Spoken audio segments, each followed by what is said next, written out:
सूरज अभी पूरा निकला भी नहीं था कि बरगद के उन 3 पेड़ों के नीचे धरती की नम मिट्टी को महकने का समय मिल जाता था। इस गांव का नाम था रैना खेड़ा। यहाँ के लोग आलू, गन्ना और कभी कभी झगड़े उगाते थे। गांव के बीचों बीच वो 3 बरगद के पेड़ थे जिनकी छांव में सदियों के सपने और साजिशें दोनों पनपी थीं। नीचे एक पुराना चबूतरा था जहां पंचायतें होती थीं, प्रेमी मिलते थे और चुगलखोरों की सेना डेरा जमाती थी। रघुवीर, जिसे सब रघु कहते थे, उसी चबूतरे के किनारे बैठा मिट्टी गूंथ रहा था। उसकी उंगलियां मिट्टी में ऐसे डूबी थीं जैसे कोई कवि शब्दों में डूबता है। रघु ने कभी कोई शब्द नहीं बोला था, जन्म से मूक बधिर, पर उसकी आंखें बोलती थीं, उसके हाथ बोलते थे और उसके बनाए मिट्टी के बर्तन ऐसे बोलते थे मानो हर घड़े में कोई कहानी कैद हो। भोलू, उसका इकलौता साथी, साइकिल हैंडल पकड़े खड़ा था। उसके चेहरे पर हमेशा की तरह मुस्कान थी, पर आंखों में आज एक अलग बेचैनी थी। वो रघु के सामने बैठ गया और हाथों से इशारा किया। रघु, आज बाजार में तेरे हाथ के घड़े नहीं बिके। सरपंच के आदमियों ने सब मोल भाव बिगाड़ दिया। कहते हैं अब केवल उसके भाई के बर्तन ही बिकेंगे। किया रघु ने मिट्टी गूंथना रोक दिया। उसने ऊपर देखा। तीनों बरगद अपनी जटाओं को हिला रहे थे मानो कुछ कहना चाह रहे हों। उसकी बुआ शांति देवी अब तक यहाँ आ चुकी थी। बुआ की उम्र करीब 60 साल थी, पर उनके शरीर में एक ताकत थी जो किसी जवान से कम नहीं थी। वो बोझ उठाने और मिट्टी ढोने के साथ साथ रघु की हर चुप्पी समझती थी। भोलू, सरपंच के भाई के बर्तन तो रंगे पुते हैं, पर उनमें एक दम नहीं। रघु का हाथ जादू है। बस अब थोड़ा और सब्र रख। तू बता, वो तेरे घरवाली गीता से क्या बोल रही है? बुआ, वही कि अब रघु का साथ छोड़ दूं। कहती है मूक बधिर संग बैठेगा तो तरक्की नहीं होगी। पर रघु मेरा भाई है। बुआ, जब हम 10 साल के थे, नहर में मैं डूब रहा था तो इस चुपके ने मेरा हाथ पकड़ा था। अपना मुंह खोलकर नहीं चिल्लाया, पर उसकी आंखों की आवाज ने मुझे बचा लिया था। रघु ने ये सब नहीं सुना था, पर उसने देख लिया था। भोलू के होठों की हरकतें, बुआ के माथे की बलियां और गीता की आकृति जो दूर से अपनी बाहें हिला रही थी मानो बुला रही हो। रघु ने भोलू की ओर देखा और अपनी दाहिनी हथेली को बाएं कंधे पर रखकर प्यार का इशारा किया। फिर उसने मिट्टी का एक लंबा टुकड़ा लेकर एक घड़े का ढांचा बनाना शुरू कर दिया। वो घड़ा सीधा नहीं था, बल्कि उसके गले में 3 बरगद के पेड़ों की आकृति उकेर रहा था। अपने हाथों से वो बता रहा था कि ये घड़ा सरपंच को नहीं, बल्कि गांव के मंदिर के लिए है। शाम ढल रही थी। गीता अब सीधे चबूतरे पर आ खड़ी हुई। उसके हाथ में लोहे का एक करछुल था जिसे वो हमेशा गुस्से में पकड़ती थी। उसने भोलू को घूरा और रघु को अनदेखा करते हुए कहा, भोलू, तू समझता नहीं है या जानबूझकर समझना नहीं चाहता? तेरा ये भाई तो चूल्हे चौके का भी नहीं है। सरपंच ने तुझसे कहा था ना कि रघु को अकेला छोड़ दे, तो हमें सिंचाई के लिए पहले पानी मिलेगा। अब तू ही बता, तेरी दोस्ती महंगी या हमारे खेत? गीता, चुप कर। मैं रघु को नहीं छोड़ूंगा। वो बोल नहीं सकता, पर उसकी मिट्टी बोलती है। तू बस अपना करछुल रख दे।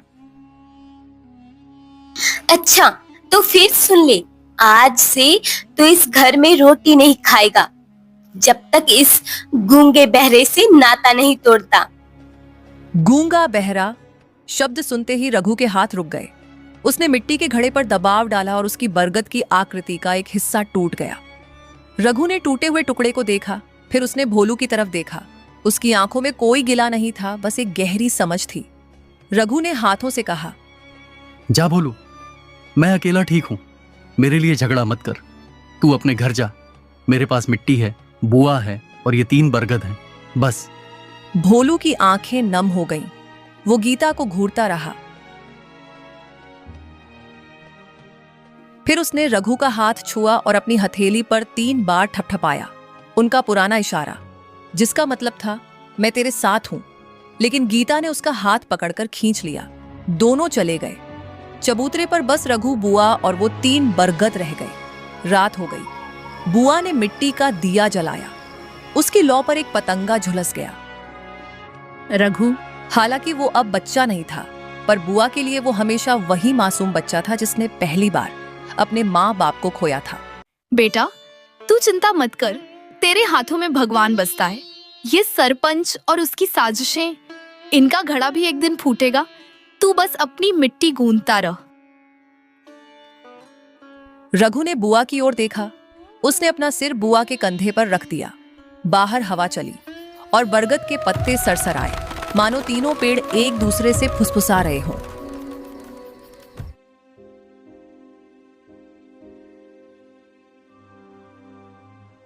उधर सरपंच मथुरा सिंह अपने कोठे पर बैठा ताश खेल रहा था।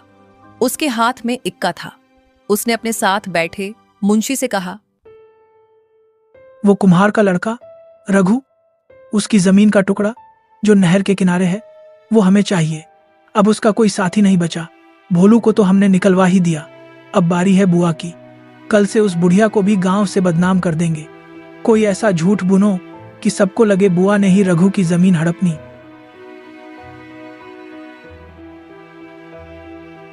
जी सरपंच जी, पर वो बुआ बहुत समझदार है। समझदार? सबको लालच में उलझाया जा सकता है मुंशी जी, बस दिखाना सही ढंग से चाहिए। उस रात गांव में दो आग जल रही थी। एक रघु के चूल्हे की, जहां बुआ उसके लिए रोटी सेक रही थी, और दूसरी सरपंच के कोठे की, जहां लालच की ज्वाला ने अपना ताप बढ़ा लिया था। रघु सो नहीं रहा था।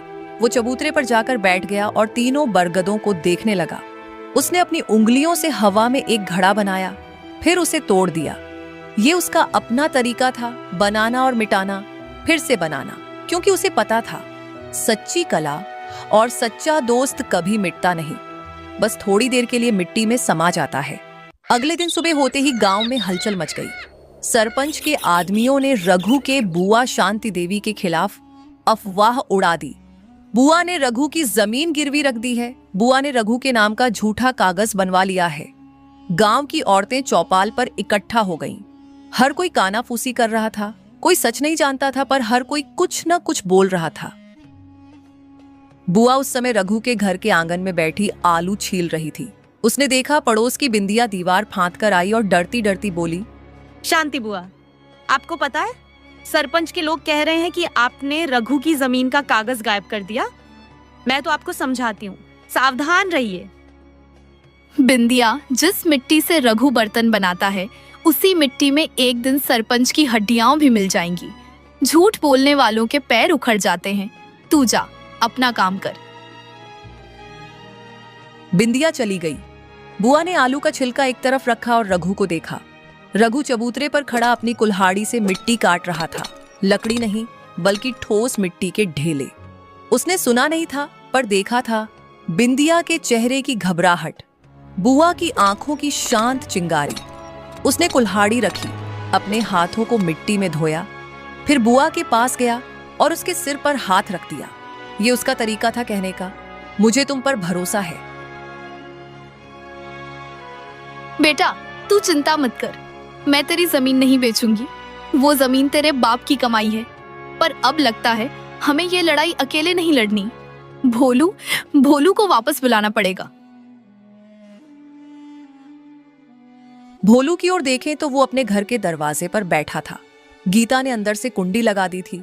वो रोटी नहीं खा सकता था, पानी नहीं पी सकता था। उसकी 7 साल की बेटी मुन्नी बाहर आई तो भोलू ने उसे आवाज दी, मुन्नी, जा रघु काका से कह कि मैं ठीक हूं, बस थोड़ा समय चाहिए। उनसे कह कि उनके बनाए घड़े में मैंने पानी रखा है, वो कभी सूखता नहीं। पापा, अम्मा ने मना किया है आपसे बात करने को, पर मैं रघु काका से जरूर मिलूंगी। वो मुझे मिट्टी की गाय बनाकर देते हैं ना। वो गाय मेरे पास है। उसने कभी दूध नहीं दिया, पर वो सच्ची है। मुन्नी भागी भागी चबूतरे तक आई। रघु से देखकर मुस्कुराया। उसने एक गीली मिट्टी ली और उसकी हथेली पर रखकर एक छोटी सी गाय बनानी शुरू कर दी। मुन्नी ने रघु के कान में जाकर कहा, हालांकि रघु सुन नहीं सकता था, पर मुन्नी को ये नहीं पता था। रघु काका, पापा रो रहे थे। अम्मा बहुत गुस्सा कर रही थी, पर मैं जानती हूँ आप अच्छे हैं। आप बोलते नहीं, पर आपकी आंखें हंसती हैं। रघु ने मुन्नी के बालों को सहलाया। फिर उसने अपनी जेब से एक छोटी सी मिट्टी की घंटी निकाली जिसे उसने 3 दिन पहले बनाया था। उस घंटी पर 3 बरगद के पत्ते बने थे। उसने वो घंटी मुन्नी को दे दी। मुन्नी खुशी से उछल पड़ी और वापस भाग गई। उधर सरपंच के कोठे पर अब एक नई योजना बन रही थी। मुंशी ने बताया कि भोलू को घर में कैद कर दिया गया है। सरपंच ने तुरंत अपने एक आदमी को भेजा, काले सिंह को। जा, भोलू से मिल, उसे लालच दे। कह कि अगर वो रघु के खिलाफ पंचायत में बयान दे दे कि रघु ने सरकारी जमीन पर अतिक्रमण किया है, तो हम उसे 2 किला जमीन देंगे और नहर का पक्का पानी।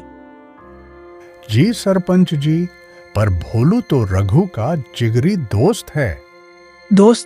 दोस्ती की कोई कीमत नहीं होती काले सिंह, भूख की कीमत होती है, और भोलू अब भूखा है।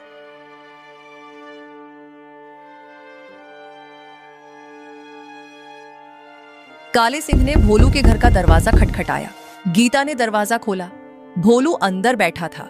काले सिंह ने सरपंच का प्रस्ताव रखा। भोलू चुप रहा। गीता की आंखें चमक उठी।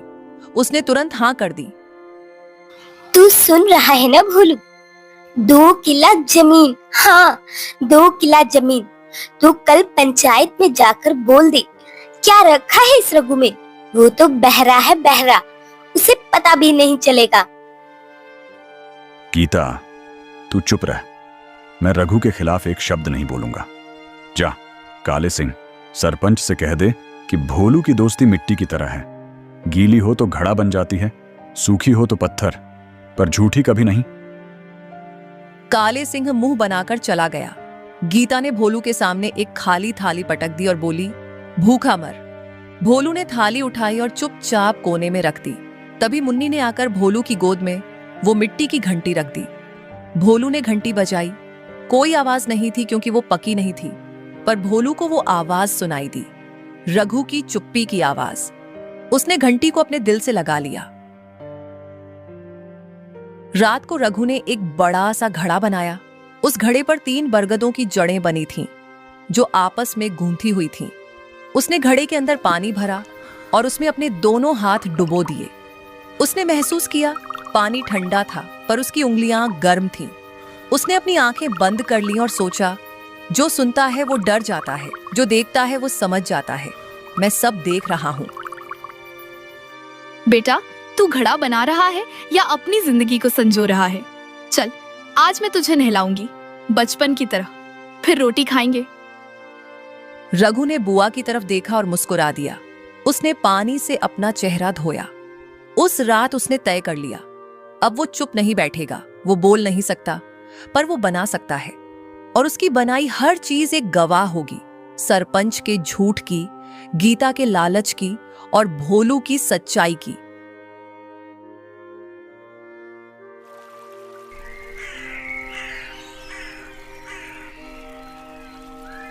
सुबह की पहली किरण ने अभी अभी तीनों बरगदों के सबसे ऊंचे पत्ते को चूमा था कि रघु अपने चबूतरे पर बैठा हुआ था।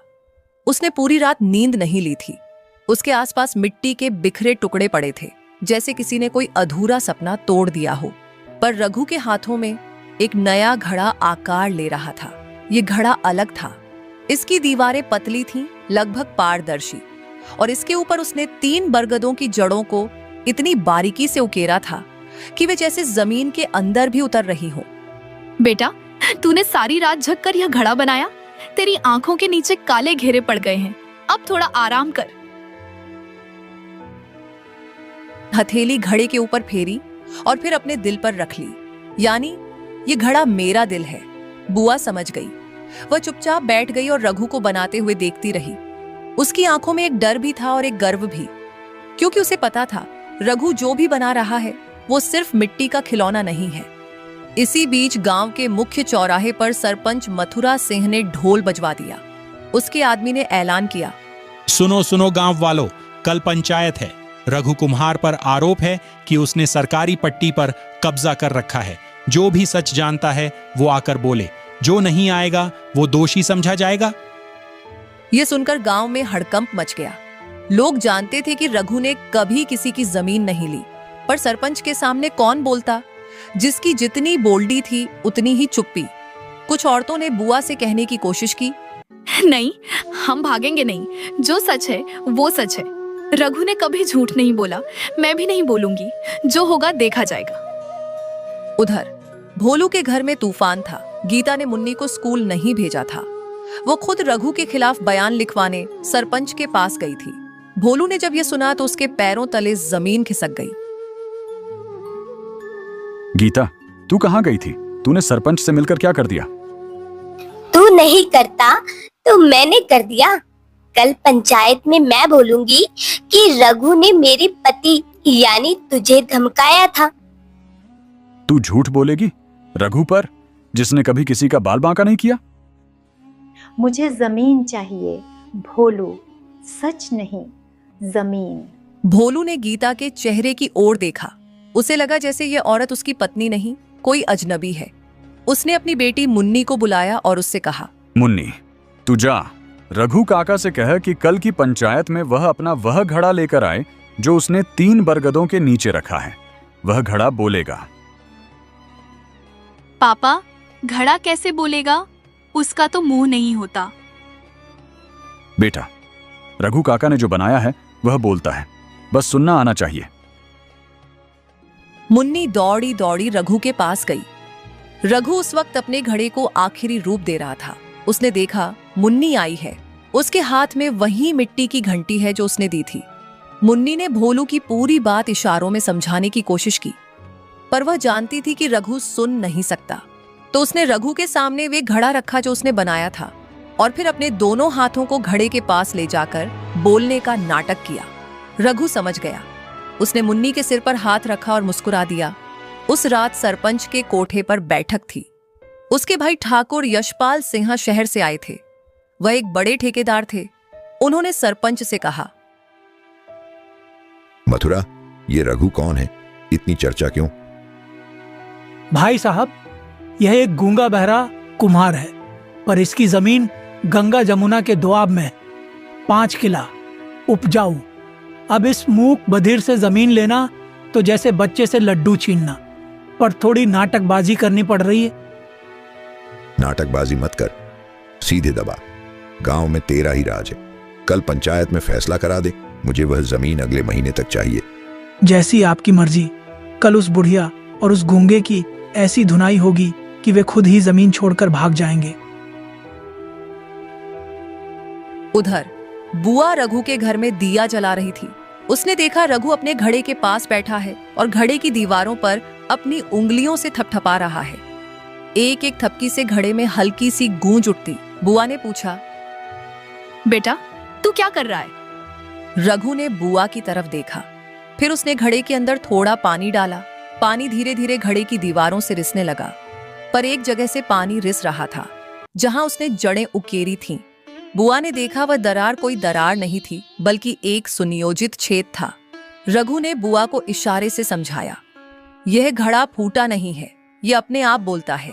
जैसे मैं बोल नहीं सकता, पर मेरी मिट्टी बोलती है। तू चाहता है कि कल पंचायत में यह घड़ा सबके सामने रखा जाए और इससे पानी रिसेगा? रघु ने सिर हिलाया। फिर उसने अपनी उंगली उस छेद पर रखी जहां से पानी रिस रहा था और फिर उसी उंगली को अपनी आंखों के पास ले गया। बुआ की आंखें भर आईं। वह समझ गई थी। रघु कह रहा था, सच्चाई का पानी कभी नहीं रुकता, चाहे तुम कितना भी दबाओ, वह कहीं ना कहीं से रिस ही जाता है। पंचायत वाले दिन की सुबह आई। आसमान में बादल थे, हवा में नमी थी।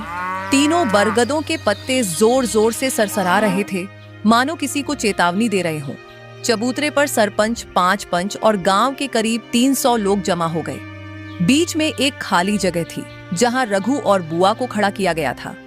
रघु के हाथ में वही घड़ा था, पतला, पारदर्शी, 3 बरगदों की जड़ों से उकेरा हुआ।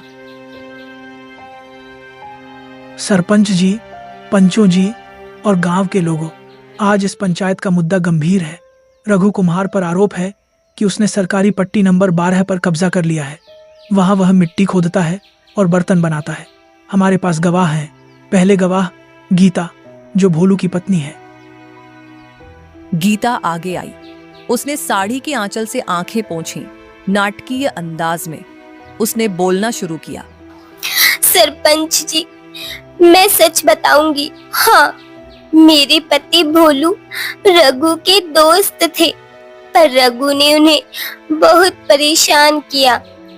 उसने मेरे पति को धमकी दी कि अगर उन्होंने सरकारी जमीन के बारे में कुछ बताया तो वह उन्हें मार डालेगा। मेरे पति बेचारे डर के मारे चुप रहे, पर मैं औरत हूँ ना, मुझे डर नहीं है। रघु चोर है, चोर, जमीन हड़पने वाला। हाँ। गीता की बात सुनकर भीड़ में से कुछ लोगों ने धिक्कार है के नारे लगाए। कुछ चुप थे। भोलू जो पंचायत के अंतिम कोने में बैठा था, उठकर खड़ा हो गया। उसके हाथ कांप रहे थे। वह आगे बढ़ा। सरपंच जी, यह औरत झूठ बोल रही है। ये मेरी पत्नी है, पर यह सच नहीं बोल रही। रघु ने कभी किसी को धमकी नहीं दी। ये सब सरपंच की साजिश है। भोलू, तू तो रघु का दोस्त है, तेरी गवाही मान्य नहीं। चुप बैठ। सरपंच जी, मैं बोल सकती हूँ? तू बुआ है रघु की, तेरी बात भी मान्य नहीं। अगला गवाह लाओ। रघु सब कुछ देख रहा था। उसने देखा गीता का झूठ, सरपंच की मुस्कान, भोलू का दर्द और बुआ की बेबसी। फिर उसने अपने हाथ में पकड़े घड़े की तरफ देखा। उसने धीरे से घड़े को अपने सिर के ऊपर उठा लिया। भीड़ चुप हो गई। सब उसे देखने लगे। रघु ने घड़े को जमीन पर नहीं पटका, बल्कि उसने घड़े को धीरे धीरे झुकाया और उसमें से पानी डालना शुरू कर दिया, एकदम उसी छेद से जहां से वह रिश्ता था। पानी चबूतरे पर फैलने लगा, पर पानी साफ नहीं था। उसमें मिट्टी घुली हुई थी। वह लाल भूरे रंग का था। रघु ने घड़े को जमीन पर रखा। फिर उसने अपनी उंगली उसी लाल पानी में डुबोई और चबूतरे पर 3 बरगदों की आकृति बनानी शुरू कर दी। एक एक करके 3 पेड़ बन गए। भीड़ सन्न थी। कोई कुछ नहीं बोल रहा था। सरपंच का चेहरा पीला पड़ गया। बुआ ने आगे बढ़कर कहा, यह घड़ा रघु ने खुद बनाया है। इसकी दीवारें पतली हैं, पर यह फूटा नहीं है। यह सिर्फ उसी जगह से पानी छोड़ता है जहां उसने 3 बरगदों की जड़ें बनाई हैं। यानी जहां सच होता है वहां दरार अपने आप बन जाती है। रघु बोल नहीं सकता, पर उसकी मिट्टी बोल रही है। यह सरपंच और उसके साथियों का खून नहीं है। यह रघु के माँ बाप की उस जमीन का रंग है जिसे छीनने की साजिश हो रही है। बुआ की बात सुनकर पूरी पंचायत सन्न रह गई। कुछ लोगों ने सिर झुका लिए, कुछ ने सरपंच की तरफ देखा। सरपंच ने अपनी कुर्सी पकड़ ली। उसने मुंशी से कुछ कहा। मुंशी ने कहा। तभी भोलू खड़ा हुआ। सरपंच जी कहते हैं ये कोई सबूत नहीं है। मिट्टी का पानी और घड़ा, ये क्या गवाही हुई? ठोस सबूत चाहिए। उसने अपनी जेब से कागजों का एक बंडल निकाला। वह कांपते हाथों से सरपंच के पास गया और बोला, ये लो सरपंच जी, ठोस सबूत। ये वह कागज है जो तुम्हारे मुंशी ने गलत बनवाया था, पर उस पर तुम्हारी मुहर है और गवाह के रूप में मेरे हस्ताक्षर हैं, जो मैंने नहीं किए। मैंने आज सुबह जिला मजिस्ट्रेट साहब को पत्र लिख दिया है। तुम्हारी सारी साजिश खुल जाएगी। सरपंच का चेहरा एकदम सफेद पड़ गया। उसकी कुर्सी डगमगा गई। उसने भोलू की तरफ देखा, जैसे कोई सांप को चला गया हो। भीड़ में हलचल मच गई। कोई चिल्लाया, सरपंच जी शर्म करो, तो कोई बोला, रघु सच्चा है। रघु उसी जगह खड़ा रहा। उसके हाथ अब खाली थे। खड़ा चबूतरे पर रखा था और उसका पानी अब पूरी तरह रिस चुका था। केवल मिट्टी की लाल भूरी निशानियां बची थी, 3 बरगदों की। रघु ने ऊपर देखा। पेड़ों ने अपनी जटाएं हिलाई। हवा तेज हो गई। बादल गरजे और फिर बूंदाबांदी शुरू हो गई। पहली बूंद रघु के गाल पर गिरी। उसने अपनी आंखें बंद कर लीं। भाई, तूने जीत लिया। तेरी चुप्पी ने हम सबको बोलना सिखा दिया। भोलू उसके पास आया और उसने रघु का हाथ पकड़ लिया। रघु ने भोलू की तरफ देखा। पहली बार उसकी आंखों में आंसू थे, खुशी के। भोलू ने उसे अपनी बाहों में भर लिया। बारिश में दोनों गले मिले रहे। कोई शब्द नहीं था, कोई जरूरत नहीं थी। उधर गीता अकेली खड़ी थी। अम्मा, तुम रो क्यों रही हो? रघु काका तो मुस्कुरा रहे हैं। बेटी, मैंने बहुत बड़ा पाप किया है। अब तू ही बची है मेरे पास। अम्मा, तुम रघु काका से माफी मांग लो। वो गुस्सा नहीं करते। वो तो मुझे हमेशा हंसकर देखते हैं। बारिश में उसका मेकअप बह गया था। उसकी साड़ी भीग गई थी। लोग उसे घूर रहे थे। कोई उसके पास नहीं आ रहा था। वह रोने लगी, पर अब नाटक नहीं, सच में। बुआ, मुझसे बहुत बड़ी गलती हो गई, मुझे माफ कर दो। ये कहानी है एक मूक बधिर कुम्हार की, जिसने अपनी चुप्पी से सबको बोलना सिखाया। ये कहानी है 3 बरगदों की, जिनकी जड़ें सच्चाई में उतरी थीं। और ये कहानी है उस मिट्टी की जो कभी झूठ नहीं बोलती।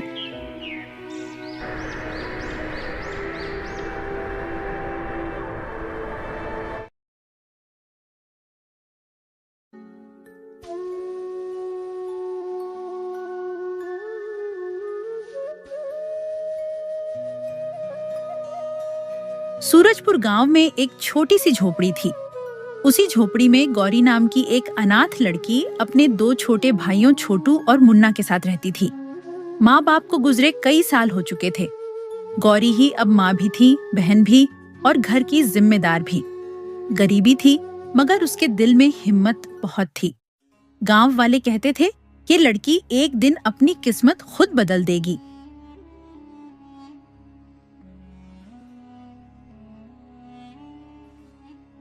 दीदी, उठो ना, आज फिर चूल्हे में लकड़ी नहीं है। अरे मेरे राजा, घबराता क्यों है? मैं अभी खेतों के किनारे से सूखी लकड़ियां ले आती हूँ। तुम दोनों पहले मुंह हाथ धो लो। दीदी, आज खाने में क्या बनेगा? आज मेरी रसोई में जादू होगा। थोड़ी दाल है, थोड़ा आटा है और मेरी मेहनत है। बस आज तुम दोनों पेट भर खाओगे। सच दीदी, तुम झूठ तो नहीं बोल रही? अरे पगले, तेरी दीदी भूखी रह सकती है, पर अपने भाइयों को भूखा नहीं सुला सकती। गौरी रोज सुबह गांव के अमीर घरों में काम करने जाती थी। कभी बर्तन, कभी झाड़ू, कभी गोबर से आंगन लीपना। छोटू और मुन्ना अभी छोटे थे, इसलिए घर पर ही रहते थे। गौरी की उम्र कम थी, मगर जिम्मेदारियां बहुत बड़ी थीं। गांव की औरतें उसे देखकर दया भी करतीं और हैरान भी होतीं, क्योंकि इतनी छोटी उम्र में वह पहाड़ जैसी जिंदगी उठा रही थी।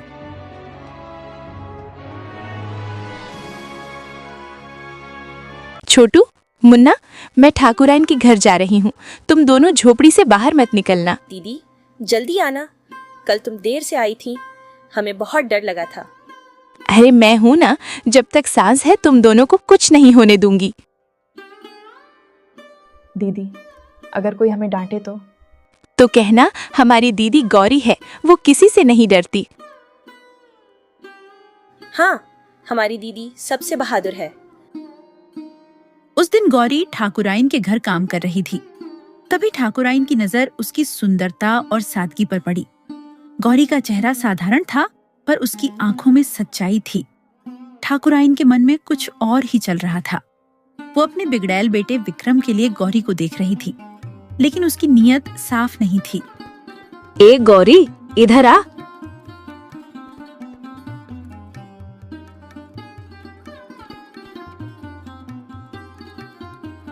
जी मालकिन, कुछ काम था क्या? काम तो तू अच्छा करती है, पर तूने कभी सोचा ऐसे कब तक दूसरों के घर झाड़ू पोंछा करेगी? मालकिन, जब तक मेरे भाइयों का पेट भरता रहेगा तब तक मैं सब कर लूंगी। अगर मैं चाहूँ तो तेरा भाग्य एक दिन में बदल सकता है। मेरा भाग्य? कैसे मालकिन? समय आने पर बता दूंगी, तू बस मेरा कहना मानती रह। गौरी घर लौटी तो देखा कि छोटू रो रहा था। मुन्ना के घुटने पर चोट लगी हुई थी। दोनों भाई गांव के लड़कों से झगड़ पड़े थे। कारण वही पुराना, अनाथ कहकर चिढ़ाना। गौरी का दिल टूट गया, मगर उसने आंसू छिपा ली। वो जानती थी अब उसे और मजबूत बनना होगा। अरे ये क्या हुआ? मुन्ना, तेरे घुटने से खून क्यों निकल रहा है? दीदी, वो कल्लू और उसके दोस्त हमें बिना माँ बाप के कहकर चिढ़ा रहे थे। मैंने कहा हम अनाथ हैं तो क्या हुआ, हमारी दीदी सबसे बड़ी है। मेरे शेरों, दुनिया कुछ भी कहे, तुम कभी खुद को छोटा मत समझना। दीदी, क्या हमारा भी कभी अच्छा समय आएगा? जरूर आएगा, और जब आएगा ना तो यही लोग हमारा नाम इज्जत से लेंगे। उसी रात गांव में तेज आंधी चली, बिजली कड़की, पेड़ हिले, और कई झोपड़ियों की छत उड़ गई। गौरी की झोपड़ी भी बुरी तरह हिलने लगी। वो दोनों भाइयों को सीने से चिपकाकर बैठी रही। तभी दरवाजे पर किसी ने जोर जोर से दस्तक दी। आधी रात को कौन आया था, कोई नहीं जानता था।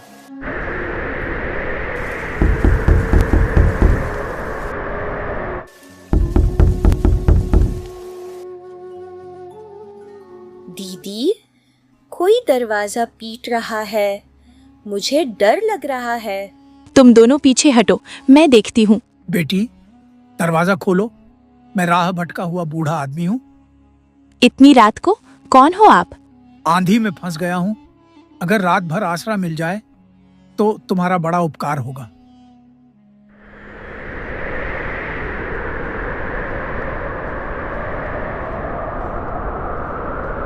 ठीक है बाबा, अंदर आ जाइए। गरीब का घर है पर दिल से खाली नहीं।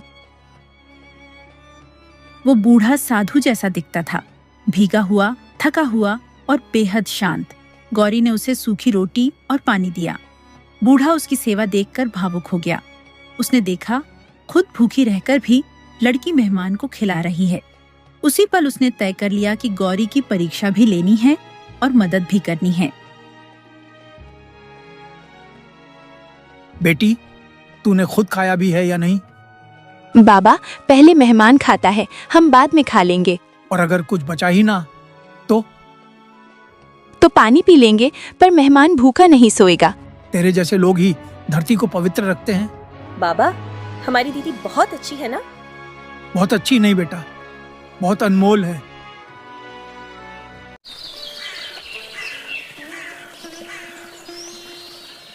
सुबह हुई तो बूढ़ा जाने लगा। जाने से पहले उसने गौरी को एक छोटी सी कपड़े की पोटली दी। उसने कहा, मुसीबत के समय ही खोलना। गौरी ने बिना सवाल किए पोटली रख ली।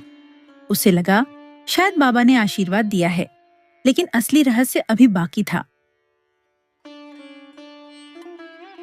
बेटी गौरी, ये पोटली रख ले। नहीं बाबा, मैं बदले में कुछ नहीं ले सकती।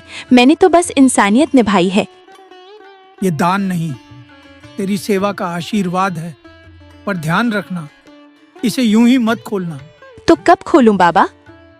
जब लगे अब कोई रास्ता नहीं बचा, तभी खोलना। ठीक है बाबा, मैं आपकी बात याद रखूंगी।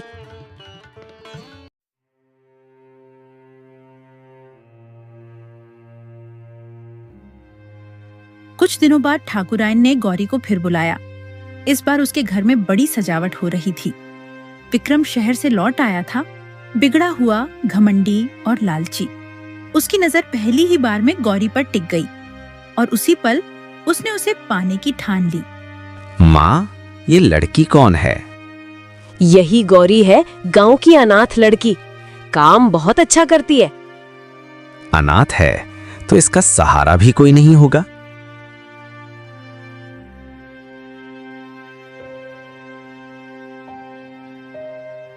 सहारा नहीं है, मेरे 2 भाई हैं और मेरा आत्मसम्मान है। ओहो, जुबान भी तेज है, मजा आएगा। मालकिन, अगर और काम नहीं है तो मैं जाऊं? गौरी को विक्रम की नजरें बिल्कुल पसंद नहीं आईं। वह जल्दी से काम खत्म कर घर लौट आई, लेकिन उस दिन से विक्रम उसके पीछे पड़ गया। कभी रास्ता रोकना, कभी बात करने की कोशिश करना। गौरी ने हर बार उसे नजरअंदाज किया, मगर खतरा अब धीरे धीरे बढ़ रहा था।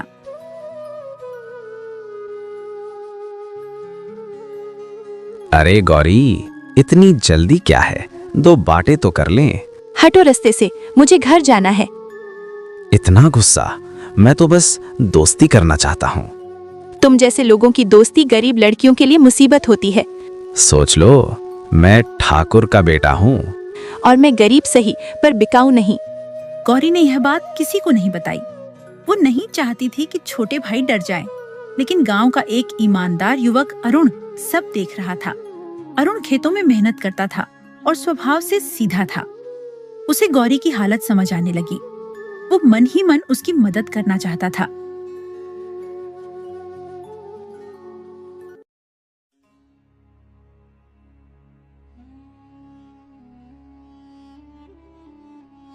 गौरी, एक बात पूछूं? हाँ अरुण भैया, कहो। विक्रम तुझे बार बार क्यों रोकता है? मैंने कई बार देखा है। कुछ नहीं, बस ऐसे ही। देख, अगर कोई तुझे परेशान करे तो मुझे बता देना। गरीब हैं तो क्या, इज्जत सबकी बराबर होती है। धन्यवाद, पर मैं खुद संभाल लूंगी। एक शाम गौरी जब नदी से पानी भरकर लौट रही थी, विक्रम ने उसका हाथ पकड़ लिया। आज तो रुक जा गौरी, बहुत दिन से घमंड दिखा रही है। गौरी डर गई, मगर अगले ही पल उसका गुस्सा जाग उठा। हाथ छोड़, वरना अच्छा नहीं होगा। अच्छा नहीं होगा? तू करेगी क्या? उसने घड़ा उसके सिर पर दे मारा और भाग निकली। विक्रम अपमान से तिलमिला उठा। तूने मेरे सिर पर घड़ा फोड़ दिया। याद रखना, गरीब लड़की कमजोर नहीं होती। उसने कसम खाई, अब मैं गौरी को चैन से नहीं जीने दूंगा। यहीं से कहानी में बड़ा तूफान शुरू हुआ।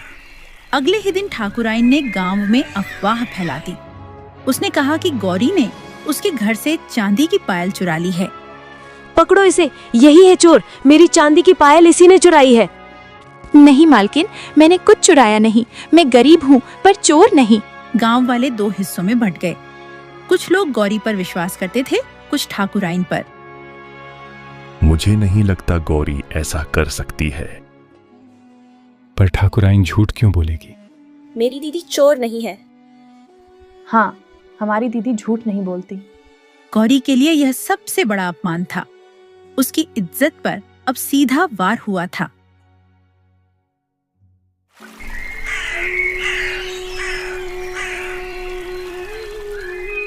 गांव की चौपाल में पंचायत बैठी। गौरी कांप रही थी, मगर झुकी नहीं। ठाकुराइन और विक्रम दोनों झूठ पर झूठ बोल रहे थे। गौरी, अगर तूने चोरी नहीं की तो कोई सबूत है? मेरे पास सच है सरपंच जी, पर गरीब के सच की आवाज धीमी होती है। तभी अरुण आगे आया। उसने कहा, रुकिए, मैं गवाही दूंगा। तू बीच में मत बोल अरुण। मैं बोलूंगा। कल मैंने विक्रम को गौरी का रास्ता रोकते देखा था, और आज ये झूठा इल्जाम, ये सब बदले की चाल है। अरुण की बात सुनकर गांव में हलचल मच गई। विक्रम गुस्से से लाल हो गया। ठाकुराइन ने बात संभालने की कोशिश की, लेकिन तभी सरपंच जी, मैंने भी देखा था। क्या देखा बेटा? डर मत, सच बोल। रात को विक्रम हमारी झोपड़ी के पीछे खड़ा था। वो खिड़की से अंदर झांक रहा था।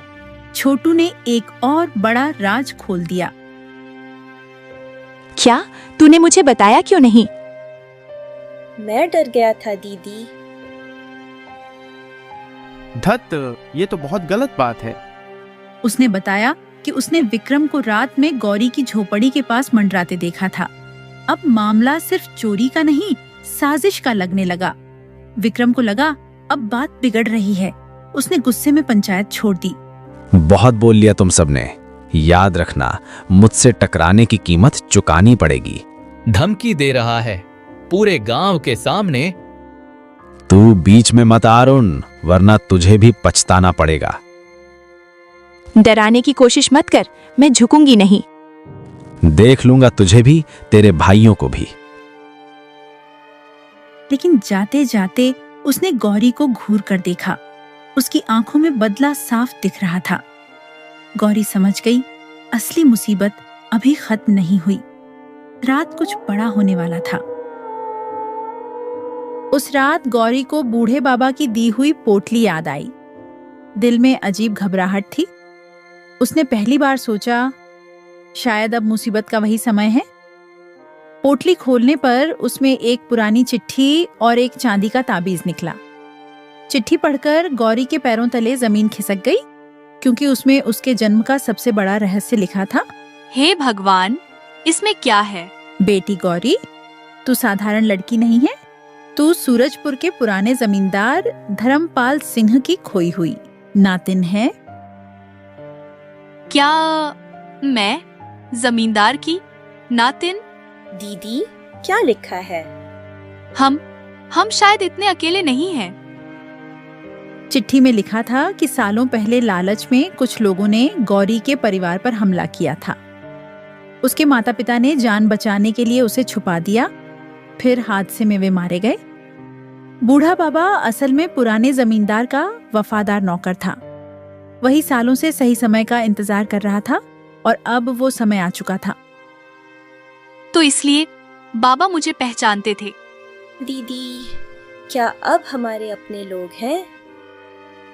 हाँ, शायद हैं, पर बेटा, हमारा असली सहारा अभी भी हम खुद ही हैं। दीदी, अब क्या करेंगे? अब सच को सामने लाएंगे और जो हमारा है वो छीनने नहीं देंगे।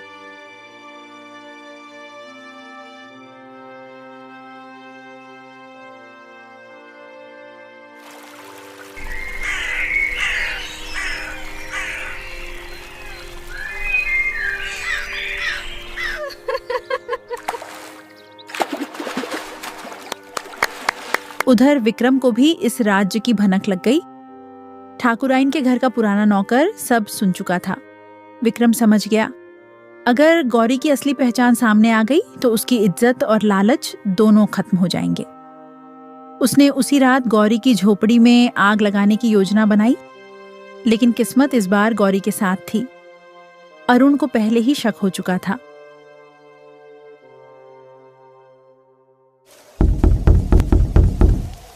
गौरी, दरवाजा खोल जल्दी। क्या हुआ अरुण, तुम इतनी रात को?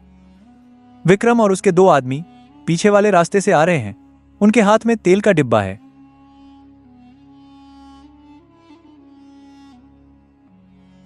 नहीं, इस बार हम भागेंगे नहीं। इस बार हम उन्हें रंगे हाथ पकड़ेंगे। गौरी ने तुरंत योजना बनाई। अरुण ने सरपंच और कुछ गांव वालों को चुपके से बुला लिया। गौरी ने झोपड़ी के अंदर दीपक बुझा दिए ताकि लगे सब सो रहे हैं। जल्दी तेल डालो, आज ये झोपड़ी भी जलेगी और इसका घमंड भी। विक्रम और उसके आदमी धीरे धीरे पीछे से आए। जैसे ही उन्होंने आग लगाने की कोशिश की, पूरा गांव मशाल लेकर सामने आ गया। रुको, हाथ ऊपर। कौन? पूरे गांव के सामने पकड़ा गया है तू। अब बोल विक्रम, कौन चोर है, कौन नीच है? विक्रम बुरी तरह फंस चुका था, लेकिन ठाकुराइन फिर भी हार मानने को तैयार नहीं थी। उसने कहा, ये सब नाटक है। मेरे बेटे को बदनाम किया जा रहा है। तभी बूढ़ा बाबा अचानक चौपाल में आ पहुंचा। उसके हाथ में पुराने कागज, मुहर और गवाह थे। अब कहानी अपने सबसे बड़े मूड पर थी। नाटक अब खत्म होगा, सच शुरू होगा। बाबा, आप हाँ बेटी, अब समय आ गया है तेरी असली पहचान सबके सामने लाने का। कौन हो तुम बूढ़े बाबा? मैं धर्मपाल सिंह का पुराना सेवक रघुनाथ हूँ। रघुनाथ बाबा ने पंचायत के सामने सारे कागज खोल दिए। पुरानी मुहरें, जन्म का कपड़ा और गौरी की माँ की लिखी चिट्ठी। ये देखिए, ये वही चांदी का ताबीज है जो जमींदार साहब ने अपनी नातिन के लिए बनवाया था। और ये चिट्ठी? ये उसकी माँ की लिखी हुई है, जाला, जिसमें उसने अपनी बेटी को बचाने की विनती की थी। सबूत इतने साफ थे कि कोई इनकार नहीं कर सकता था। गौरी सच में पुराने जमींदार घराने की आखिरी वारिस थी। गांव वाले हैरान रह गए और ठाकुराइन का चेहरा उतर गया। अरे, तो गौरी सच में? मैं सच में उसी घर की हूँ। हाँ बेटी, तू अनाथ नहीं, विरासत की असली हकदार है। अब ठाकुराइन की चाल खुलने लगी। सिर्फ इतना ही नहीं, ठाकुराइन के पति ने भी उस समय गलत कागज बनवाए थे। रघुनाथ बाबा ने बताया कि सालों पहले जमींदार की जमीन हड़पने में ठाकुराइन के पति का भी हाथ था। कई कागज जालसाजी से बदले गए थे। गौरी को मिटा देना ही उनकी आखिरी चाल थी। लेकिन सच दबा नहीं। आज पूरा गांव गवाह बन चुका था। झूठ, सब झूठ। तो ये मोहरें क्या कहती हैं? ये गवाह क्या कहते हैं? हाँ, मैंने भी उस रात हवेली में हलचल देखी थी, पर डर के मारे कभी बोला नहीं। तो हमारे माँ बाप के साथ भी अन्याय हुआ था। हाँ बेटी, बहुत बड़ा अन्याय। गौरी का दिल टूट भी रहा था और मजबूत भी हो रहा था। एक तरफ उसे अपने परिवार का सच मिला, दूसरी तरफ उनके साथ हुआ अन्याय।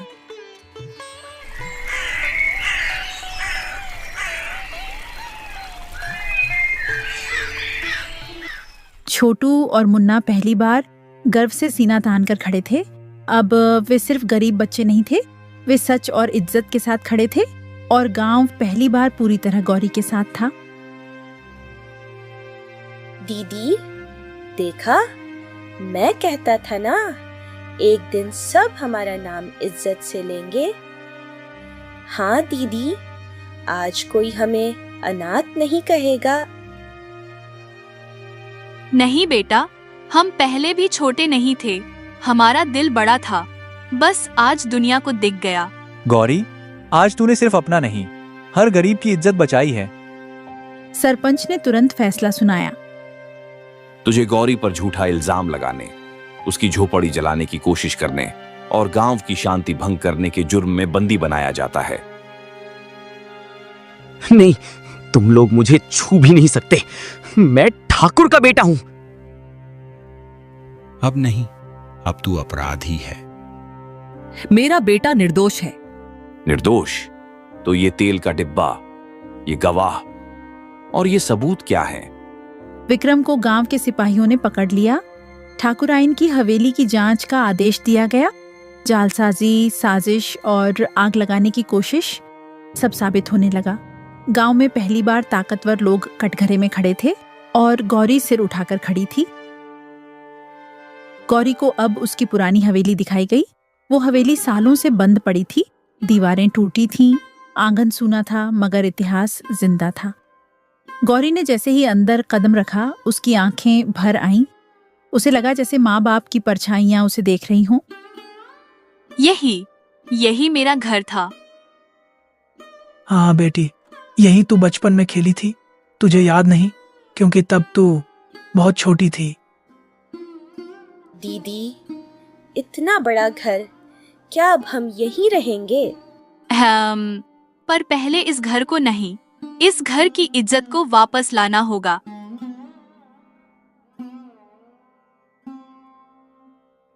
गौरी बेटी, अब ये हवेली और जमीन तेरी है, तू जैसे चाहे इस्तेमाल कर सकती है। सरपंच जी, मैंने भूख देखी है, अकेलापन देखा है। मैं नहीं चाहती कि गांव का कोई बच्चा वो सब झेले। तो तू क्या करना चाहती है? इस हवेली का एक हिस्सा अनाथ बच्चों के लिए आश्रय बनेगा और दूसरा गांव के स्कूल और अनाज घर के लिए। गांव वाले उसकी सोच देखकर दंग रह गए। जिस लड़की के पास कभी खाने को नहीं था, आज वही दूसरों का पेट भरने की सोच रही थी। दिन बीतने लगे, हवेली फिर से सजने लगी। गौरी अब भी पहले जैसी ही सादी थी, न घमंड न दिखावा। अरुण हर काम में उसकी मदद करता रहा। धीरे धीरे दोनों के बीच सम्मान और अपनापन बढ़ने लगा।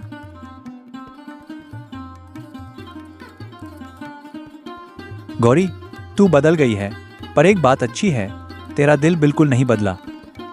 अगर दिल बदल जाता तो शायद मैं गौरी ही ना रहती। पर एक बात अच्छी है, तेरा दिल बिल्कुल नहीं बदला। इतनी बड़ी मालकिन बन गई, फिर भी खुद मजदूरों के साथ मिट्टी उठा रही है।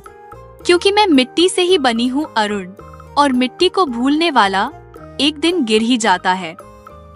तू सच में अलग है। एक दिन रघुनाथ बाबा ने गौरी से अकेले में बात की। उन्होंने कहा, बेटी, घर बस गया, इज्जत लौट आई, अब अपनी खुशी के बारे में भी सोच। मेरी खुशी तो मेरे भाई हैं बाबा। और अरुण? उन्होंने कहा, अब तेरी जिंदगी बस जिम्मेदारी नहीं, खुशी भी मांगती है। गौरी समझ गई कि बाबा क्या कहना चाहते हैं। उधर छोटू और मुन्ना भी अरुण को बहुत पसंद करने लगे थे।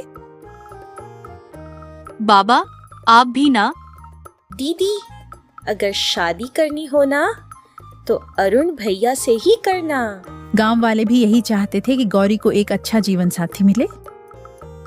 अब कहानी अपने सुखद मोड़ की ओर बढ़ रही थी। गांव की चौपाल में सबकी मौजूदगी में अरुण ने गौरी का हाथ मांगा। उसने कहा, सरपंच जी, रघुनाथ बाबा और गांव के सभी लोग, मैं आज गौरी का हाथ मांगने आया हूं। वाह वाह! मैं उसकी जमीन नहीं चाहता, उसकी हवेली नहीं चाहता। मैं बस उसका साथ चाहता हूँ और उसके भाइयों को अपने भाइयों की तरह अपनाना चाहता हूँ। उसने कहा, मैं हवेली नहीं गौरी का साथ चाहता हूँ। ये सुनकर गांव वालों की आंखें नम हो गईं। गौरी ने पहली बार खुद के लिए मुस्कुराकर हाँ कहा, अरुण, तुमने हमेशा साथ दिया। जब पूरी दुनिया सवाल कर रही थी तब तुमने भरोसा किया। तो बेटी, तेरी क्या मर्जी है? अगर सबकी दुआ हो तो मुझे मंजूर है। छोटू और मुन्ना खुशी से झूम उठे। सालों की तकलीफों के बाद अब सच्ची खुशियां दस्तक दे चुकी थी। कुछ महीनों बाद हवेली में सादा मगर बेहद प्यारा विवाह हुआ। गांव के गरीब से गरीब घर तक मिठाई पहुंची। छोटू और मुन्ना नए कपड़ों में सबसे ज्यादा खुश थे। गौरी अब अनाथ बेटी नहीं, पूरे गांव की शान बन चुकी थी। उसने साबित कर दिया, किस्मत जन्म से नहीं हिम्मत से बदलती है। और सच यही है, जिस लड़की का दिल साफ हो उसकी राह भगवान खुद बनाता है। दीदी, आज माँ होती ना तो बहुत खुश होती। हाँ बेटा, आज वो ऊपर से देख रही होंगी और कह रही होंगी, मेरी बेटी हार नहीं मानी। दीदी, अब कोई हमें अनाथ नहीं कहेगा ना? नहीं, अब कोई नहीं, क्योंकि अनाथ वो नहीं होता जिसके माँ बाप नहीं होते, पर अनाथ वो होता है जिसके पास प्यार ना हो। और हमारे पास एक दूसरे का प्यार हमेशा रहेगा। गौरी, तूने सच में अपनी किस्मत नहीं, पूरा गांव बदल दिया।